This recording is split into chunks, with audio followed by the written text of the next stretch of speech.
بسم اللہ الرحمن الرحیم۔ السلام علیکم۔ ادھر امامن اور اس کے ساتھ جانے والے مسلمان تدمیر اور اس کے ساتھیوں کے تعاقب سے واپس آ گئے تھے۔ انہوں نے وہ رات بے قرار اور فکر و تشویش کے عالم میں گزار دی۔ طارق بن زیاد کو معلوم نہ تھا کہ تدمیر کس مسلمان کو گرفتار کر کے لے گیا ہے۔ جب صبح ہوئی تو انہوں نے تلاش کیا کہ وہ کون شخص تھا اور اس کا حلیہ کیا تھا۔ پہلے تو طارق نے امامن سے ہی پوچھا کہ اس کا حلیہ کیا ہے، مگر امامن نے کہہ دیا کہ وہ تمام عربوں کو ایک ہی جیسا سمجھتا ہے، اس لیے وہ کوئی خاص نشانی نہیں بتا سکتا۔ اب سپاہیوں اور افسروں کی جانچ پڑتال شروع ہوئی۔ دوپہر کے وقت معلوم ہوا کہ اسماعیل تھے۔ اسماعیل 500 سپاہیوں پر افسر تھے۔ سپہ سالار 2 افسروں کو نہایت تجربہ کار اور بہادر سمجھتے تھے، ان میں ایک مغیث الرومی اور دوسرے اسماعیل تھے۔ جب طارق کو معلوم ہوا کہ تدمیر اسماعیل کو قید کر کے لے گیا ہے تو انہیں بڑا رنج ہوا اور انہوں نے امامن کو بلایا۔ جب وہ آ گیا تو اس سے دریافت کیا، امامن کیا تم بتا سکتے ہو کہ تدمیر کس طرف بھاگ کر گیا ہوگا؟ امامن: نہیں حضور، میں کل سے اسے ہر جگہ تلاش کر آیا ہوں جہاں اس کے ہونے کی امید تھی، مگر وہ کہیں نہیں ملا۔ طارق: کچھ خیال ہے کہ وہ کہاں بھاگ کر جا سکتا ہے؟ امامن: میرے خیال میں قرطبہ جائے گا۔ طارق: قرطبہ یہاں سے کتنی دور ہے؟ امامن: بہت دور ہے حضور۔ طارق: افسوس تمہاری لڑکی ہاتھ سے نکل گئی۔ امامن: حماقت مجھ سے سرزد ہوئی تھی حضور۔ طارق: وہ کیا؟ امامن: میں جلدی میں صرف ایک مسلمان کو لے گیا۔ طارق: بے شک غلطی ضرور ہوئی ہے، اگر تم کم از کم 1-2 مسلمان اور لے جاتے تو پھر تمہاری لڑکی بھی مل جاتی اور ہم بھی ایک مسلمان کی گرفتاری کے صدمے سے بچ جاتے۔ اتنے میں لشکر کھانے سے فارغ ہو چکا تھا۔ طارق نے ایک روز بھی قیام مناسب نہ سمجھا۔ انہوں نے اسی وقت لشکر کو کوچ کا حکم دیا اور مجاہدین روانہ ہو گئے۔ چونکہ یہ لوگ جلد سے جلد قرطبہ پہنچنا چاہتے تھے، اس لیے بہت کم قیام کرتے تھے اور زیادہ چلتے رہتے تھے، مگر قرطبہ کافی دور تھا، اس لیے باوجود بہت سفر کرنے کے بھی ابھی کافی فاصلہ تھا۔ ادھر تدمیر کے شکست خوردہ فرار ہو جانے کی خبر الجزائر اور شیڈونا والوں کو مل گئی تھی۔ ان پر مجاہدین اسلام کا رعب طاری ہو گیا تھا اور وہ اسلامی لشکر کے آنے کا سن کر بھاگ پڑے تھے۔ آبادیاں ویران، بستیاں خالی اور سنسان ہو گئی تھیں۔ مسلمان جس بستی سے گزرے اسے خالی اور ویران پایا۔ انہیں الجزائر اور شیڈونا کے کسی بھی حصے میں عیسائی نظر نہ آئے، نہ کہیں مقابلہ ہوا۔ انہیں رسد کی ضرورت تھی، مگر آبادیاں ویران تھیں، رسد کہاں سے ملتی؟ مگر وہاں کی کھیتی پکی ہوئی تھی، وہ جہاں جاتے وہاں سے حسب ضرورت اناج کاٹ لیتے۔ اکثر جگہ انہیں انگوروں، سنگتروں اور دوسرے پھلوں کے باغات بھی ملے۔ الجزائر کے بعد انہوں نے شیڈونا کے ملحقہ علاقوں پر قبضہ کر لیا اور اب شہر سے آگے بڑھ کر لا جھنڈا جھیل کے قریب پہنچے۔ 28 رمضان المبارک 92 ہجری میں بمطابق 711 عیسوی کو اس جھیل کے متصل ایک چھوٹی سی ندی کے کنارے پر مسلمان پہنچے۔ انہوں نے دیکھا کہ عیسائیوں کا ٹڈی دل لشکر کئی میل تک گرد و نواح میں پڑا ہوا ہے، جہاں تک نظر جاتی خیموں کی قطاریں نظر آتی۔ مسلمان اس عظیم الشان لشکر کو دیکھ کر چپ سے رہ گئے۔ طارق سمجھ گئے اور انہوں نے فرمایا، مسلمانوں، کیا میں سمجھ لوں کہ تم عیسائیوں کو دیکھ کر گھبرا گئے ہو؟ لیکن میرا دل اس بات کو تسلیم نہیں کرتا۔ تم ان لوگوں کی اولاد ہو جنہوں نے ملک شام کی حکومت کا تختہ الٹ دیا تھا اور ایرانی سلطنت کو پارا پارا کر دیا تھا۔ یہ لشکر کچھ زیادہ نہیں ہے، یہ زیادہ سے زیادہ 1 لاکھ ہوگا، تم 6000 ہو، 6 لاکھ عیسائیوں کے لیے کافی ہو۔ اللہ کو یاد کرو، اس کی عبادت کرو، وہ تمہاری مدد کرے گا۔ مسلمانوں پر طارق کی اس مختصر سی تقریر کا بہت اثر ہوا اور ان کے دل میں جوش کا دریا امڑ آیا۔ وہ بھی ندی کے کنارے پر مقیم ہو گئے۔ ان کے پاس خیمے تھے جو انہوں نے تدمیر کے لشکر کو شکست دے کر حاصل کیے تھے۔ اگرچہ خیمے تھوڑے تھے، مگر طارق نے ایسے طریقے سے نصب کرائے کہ دور تک پھیل گئے اور اصل سے 4 گنا معلوم ہو رہے تھے۔ عیسائیوں نے مسلمانوں کے لشکر کو دیکھ لیا تھا اور وہ انہیں تھوڑے سمجھ کر بہت خوش ہوئے۔ انہوں نے یقین کر لیا کہ جنگ ہوتے ہی ان کا خاتمہ کر ڈالیں گے۔ رات مسلمانوں نے بڑی بے چینی سے بسر کی۔ انہیں خطرہ تھا کہ عیسائی رات کو میدان جنگ میں نکلیں گے، لیکن وہ نہ نکلے، لہٰذا مسلمان بھی کمین گاہ میں مقیم رہے۔ رات کو چاند ہو گیا۔ اگلے دن عید تھی، مگر مسلمانوں کو یہاں عید کی خوشی ایسی نہ تھی جیسے اپنے وطن میں ہوتی تھی۔ صبح ہوئی تو انہوں نے عید کی نماز کی 2 رکعتیں ادا کیں۔ اس روز عیسائی صف بستہ نہ ہوئے۔ مسلمانوں نے بھی میدان جنگ میں صف بستہ ہونا ضروری نہ سمجھا، لیکن عیسائیوں کے میدان میں نہ آنے سے طارق نے سمجھ لیا کہ وہ کسی اور لشکر کا انتظار کر رہے ہیں۔ اتفاق سے اسی روز عصر کے بعد مسلمانوں کی جانب سے غبار اٹھا۔ مسلمانوں نے سمجھ لیا کہ یہی وہ لشکر ہے جس کے آنے کا عیسائی انتظار کر رہے تھے۔ مسلمان ان کا مقابلہ کرنے کے لیے تیار ہو گئے۔ تھوڑی ہی دیر بعد غبار جھٹ گیا اور آنے والوں کی صورتیں اور لباس نظر آنے لگے۔ یہ سب پیدل تھے اور عربوں کا لباس پہنے ہوئے تھے۔ مسلمان ان کو دیکھ کر خوش ہو گئے اور انہوں نے اللہ اکبر کا غلغلہ انداز نعرہ لگایا۔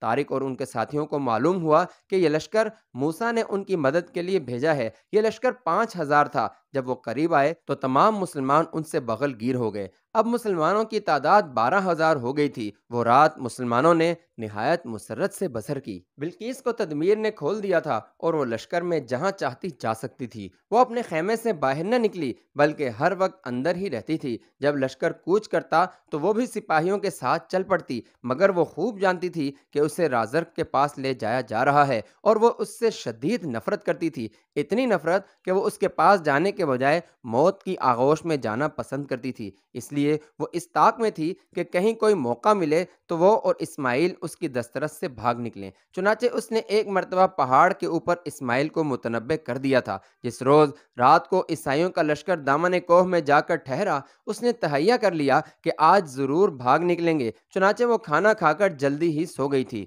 اس کے خیمے کے سپاہیوں نے جھانک جھانک کر دیکھا، انہیں اطمینان ہو گیا اور وہ بھی خیمے کے سامنے ہی سو گئے۔ ٹھیک آدھی رات کے وقت بلقیس کی آنکھ کھل گئی اور وہ گھبرا کر اٹھ بیٹھی۔ اس کے خیمے کے اندر اندھیرا ہو رہا تھا۔ وہ آہستہ سے اٹھی اور بے آواز قدموں سے باہر نکل آئی۔ اس نے دیکھا کہ اس کے محافظ غفلت کی نیند سو رہے تھے اور ان کی تلواریں ان کے پہلوؤں میں پڑی تھیں۔ چونکہ آدھی رات کا وقت تھا اس لیے ہر طرف سکوت مرگ چھایا ہوا تھا۔ وہ چند منٹ کا فاصلہ اس نے کئی منٹ میں طے کیا۔ چونکہ محافظ عین دروازے کے سامنے پڑے سو رہے تھے، اسے خیال آیا تو اس نے ایک سپاہی کی تلوار اٹھا لی اور نہایت آہستگی اور ہوشیاری سے چلی۔ وہ بخیریت محافظوں سے گزر گئی اور اب خیموں کی آڑ لے کر اس طرف چلنے لگی جس طرف اسماعیل تھے۔ اس نے دن میں ہی دیکھ لیا تھا کہ اسماعیل کو کس طرف رکھا گیا ہے۔ وہ اسی طرف چلی گئی۔ جب اس جگہ پہنچی تو اس نے دیکھا کہ محافظ اور اسماعیل سب غافل پڑے سو رہے ہیں۔ عیسائی ان کی حفاظت بھی عجیب طریقے سے کرتے تھے۔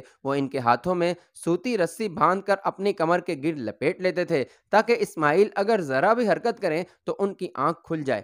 حسب دستور آج بھی وہ اسی طرح بندھے پڑے تھے۔ بلقیس نے قریب جا کر نہایت آہستہ سے کھانسا، ان کے سرہانے بیٹھ گئی اور جھک کر تلوار سے رسے کاٹنے لگی۔ ایک ہی منٹ میں بلقیس نے دونوں رسے کاٹ دیے اور اسماعیل کو اٹھنے کا اشارہ کیا۔ اسماعیل خوب جانتے تھے کہ ذرا بھی بے احتیاطی ہوئی تو پہرے دار جاگ جائیں گے، اس لیے وہ نہایت احتیاط سے اٹھے اور اٹھ کر کھڑے ہو گئے اور خوش قسمتی سے پہرے داروں کی آنکھ نہ کھلی۔ وہ چپ چاپ وہاں سے نکل آئے اور دبے قدموں چاندنی اور سپاہیوں سے بچتے ہوئے پہاڑ کی طرف جانے لگے۔ چونکہ تمام سپاہی خواب خرگوش کے مزے لے رہے تھے اس لیے اس قدر سکون تھا کہ ذرا سے کھٹکے کی آواز بھی دور تک سنائی دیتی تھی۔ یہ دونوں خاموشی سے آگے بڑھتے چلے جا رہے تھے۔ کچھ دور چل کر اسماعیل نے بلقیس کو روکا، وہ رک گئی۔ انہوں نے اس کے کان میں کہا، تم یہ تلوار مجھے دے دو۔ اس نے تلوار دے دی۔ اب اسماعیل آگے ہو گئے اور بلقیس پیچھے، مگر صرف ایک قدم کے فاصلے سے دونوں آگے پیچھے چل کر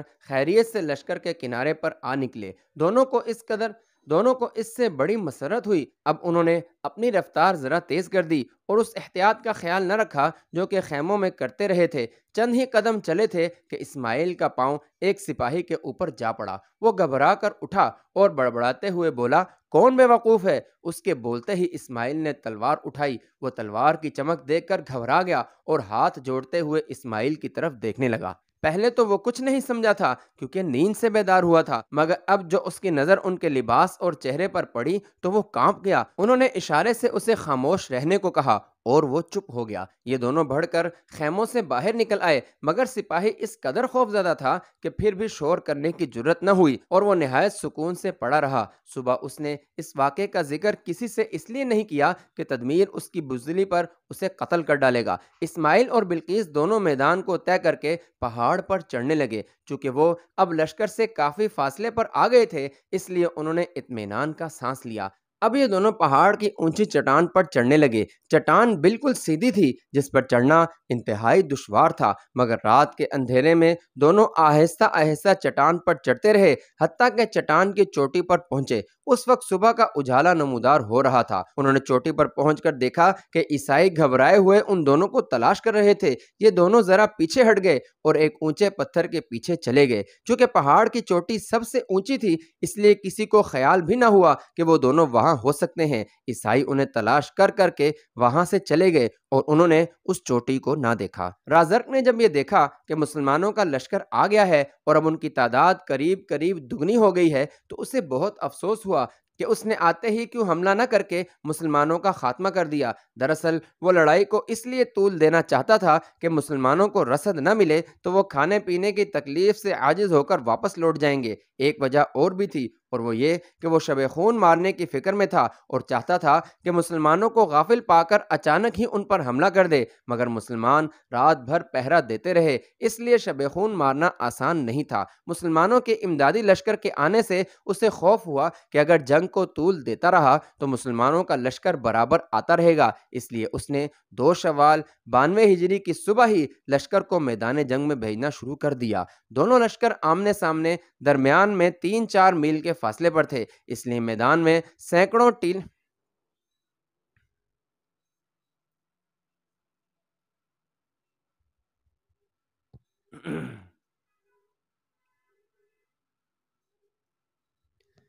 میدان میں سینکڑوں ٹیلے اور 85 نشیبی میدان موجود تھے۔ اگرچہ درخت بھی کافی بڑے تھے لیکن ان کی باقاعدہ کوئی قطار نہ تھی، بلکہ ایک ایک دو دو کر کے مختلف جگہوں پر کھڑے تھے۔ عیسائی لشکر کی نقل و حرکت کرتے ہی طبلِ جنگ زور زور سے بجایا جانے لگا اور سواروں کے دستے صلیبی علم لہراتے قومی نعروں سے آسمان سر پر اٹھاتے میدان میں آ کر صف بستہ ہونے لگے۔ مجاہدین اسلام نے بھی صبح نماز فجر سے فارغ ہوتے ہی مسلح ہو کر میدان کارزار میں پہنچنا شروع کیا، نیز صفیں قائم کرنے لگے۔ مسلمانوں کے پاس فقط 700 گھوڑے تھے جو کہ تدمیر کے لشکر کو شکست دے کر پکڑے گئے تھے۔ ان پر طارق، مغیث الرومی اور دیگر افسران اور وہ سپاہی سوار تھے جو کہ عمدہ گھڑ سوار تھے۔ پھر ان کے مقابلے پر عیسائیوں کا لشکر زرہ پوش تھا۔ عیسائی ہر قسم کے ہتھیاروں سے مسلح تھے اور مسلمانوں میں سے کسی ایک مسلمان کے بھی پورے ہتھیار موجود نہ تھے۔ مسلمان کل 12,000 ہی تھے اور عیسائیوں کی تعداد 90,000 سے کسی بھی طرح کم نہ تھی، گویا 1 اور 8 کا فرق تھا۔ ظاہر ہے کہ ان صورتوں میں برابر کا مقابلہ کسی بھی طرح نہ تھا اور ہر بات میں عیسائیوں کا پلہ بھاری تھا، لیکن مجاہدین اسلام کو چونکہ اللہ پاک پر اعتماد اور بھروسہ تھا لہٰذا وہ اللہ سے فتح کی توقع رکھتے تھے۔ جب دونوں لشکر آمنے سامنے صف بستہ ہو گئے تو مسلمانوں نے دیکھا کہ ایک خوشنما بھگی عیسائیوں کے خیمے سے چلی جس میں 4 گھوڑے جتے ہوئے تھے اور جو کہ خالص چاندی کی بنی ہوئی تھی، حتیٰ کہ پہیے بھی ٹھوس چاندی کے بنے ہوئے تھے۔ اس بگھی میں رازق سوار تھا اور ریشمی گدیلے پر بیٹھا ہوا تھا۔ طارق نے صفوں سے باہر نکل کر مسلمانوں سے خطاب کیا، دلیرو، تم اس بات کا خیال نہ کرو کہ تم کم اور بے سر و سامان ہو اور دشمن زیادہ ہونے کے باوجود مسلح بھی ہے۔ مسلمانوں کی شان ہی یہ رہی ہے کہ وہ ہمیشہ غنیم کے مقابلے میں کم اور بے سر و سامان ہی رہے ہیں، مگر اللہ نے انہیں ہمیشہ فتح یاب کیا ہے۔ قرآن شاہد ہے کہ پروردگار عالم نے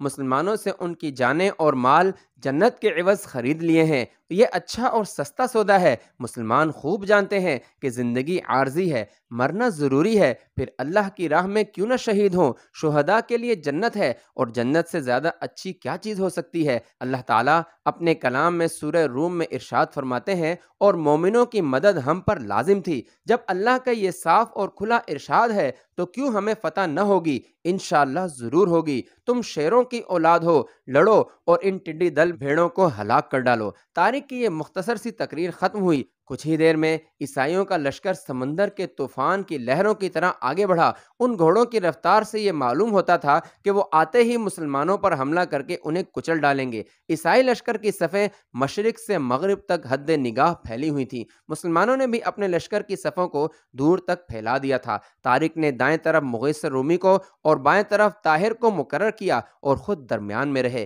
عیسائی شور و غل مچاتے، طبل جنگ بجاتے بڑے جوش و خروش سے آگے بڑھتے چلے آ رہے تھے۔ طارق نے بھی لشکر کو آگے بڑھنے کا اشارہ کیا اور مجاہدین نے بھی حرکت شروع کر دی۔ دونوں لشکر طوفان خیز موجوں کی طرح ایک دوسرے کی طرف بڑھنے لگے۔ آفتاب کافی بلند ہو گیا تھا اور دھوپ تمام میدان میں پھیل گئی تھی۔ عیسائی پہلے ہی نیزے تانے آ رہے تھے۔ آخر بڑھتے بڑھتے دونوں لشکروں میں تصادم ہو گیا۔ نہایت جوش اور پوری قوت سے نیزے کھینچ کھینچ کے مارے جانے لگے۔ طارق نے حملے سے پہلے 3 مرتبہ اللہ اکبر کا نعرہ لگایا۔ تیسرے نعرے کی تکرار تمام لشکر نے کی اور نہایت جوش سے حملہ کر دیا۔ نیزے کھٹا کھٹ چلنے لگے۔ جنگ شروع ہوئی۔ عیسائیوں نے اندازہ لگا لیا تھا کہ مسلمان ان سے بہت ہی کم ہیں، اتنے کم کہ ان کے سامنے ان کی کوئی حیثیت ہی نہیں تھی۔ انہوں نے اپنی پوری قوت سے حملہ کیا، مگر مسلمان سنگی چٹان کی طرح ڈٹ گئے اور انہوں نے نہایت صبر و استقامت سے ان کے کوہ شکن حملے کو روکا۔ عیسائیوں نے ایک اور حملہ کیا، مسلمانوں نے اسے بھی روکا اور خود بھی غصے سے بھرپور جوابی حملہ کر دیا۔